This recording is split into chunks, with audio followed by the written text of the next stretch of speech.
I think we had a great town hall and were able to discuss a lot. Because I presented on democracy in the classroom, I will be focused on the other five main topics. Overall sense and feel for the five main topics covered in this course is surprise. I honestly did not realize how much goes into managing a classroom and feel we are so lucky to have taken this class, so we are more prepared when we become teachers. I knew the level of teachers' control and theorists from our theorist presentations, and I noticed how many people found themselves in medium control level, as I do. Medium control teachers usually have some high or low characteristics about them, but they believe that development comes from a combination of innate and outer forces.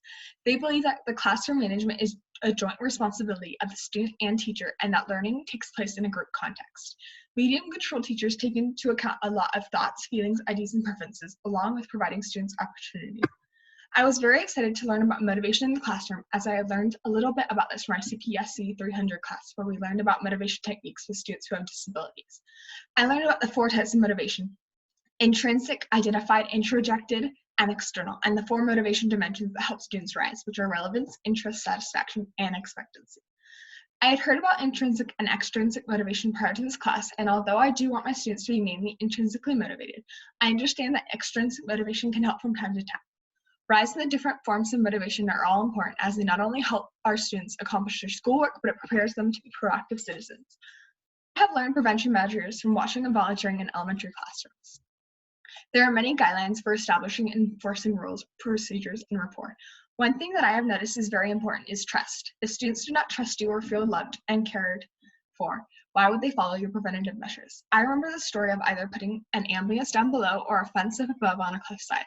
I, as the teacher, will use my preventative measures as a fence, but I will also do my best to provide assistance and direction as when the ambulance is needed. I think that interventions are so important to learn because misbehavior is bound to occur, and the different levels, approaches, and consequences are important to know. I feel the video that Amanda Shields and I have made about interventions is a great demonstration of preventative measures, and the link to that is in the description below. I also thought that it was great that we learned about the common reasons for misbehavior: seeking attention, feeling inadequate, aggressive behavior, seeking power, and seeking revenge. As addressing and understanding the reasons behind the behavior will help a lot more in the long run than confronting the behavior head on.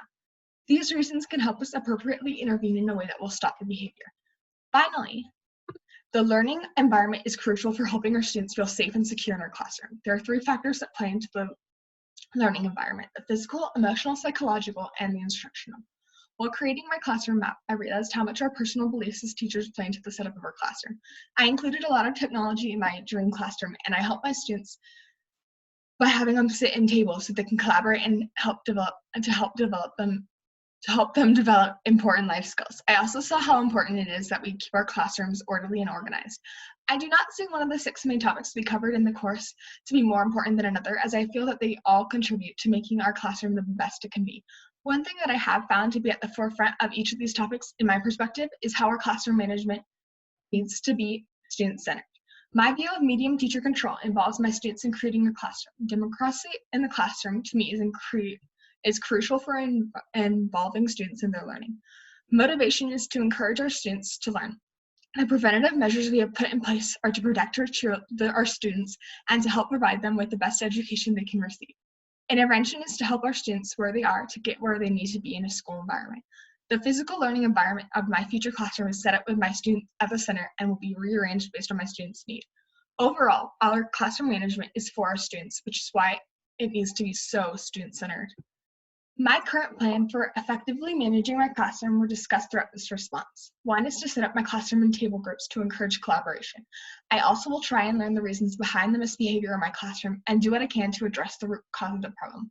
I will set up and enforce rules and procedures at the beginning of the school year and throughout as I see fit. I will motivate my students as much as I can intrinsically and with extrinsic motivation, such as a book. I will have democracy throughout my classroom and in class meetings. I will have my students and me as the teachers work together to decide discipline. Overall, I have learned so much from this course, and I'm so glad that we got to meet each other. Thank you.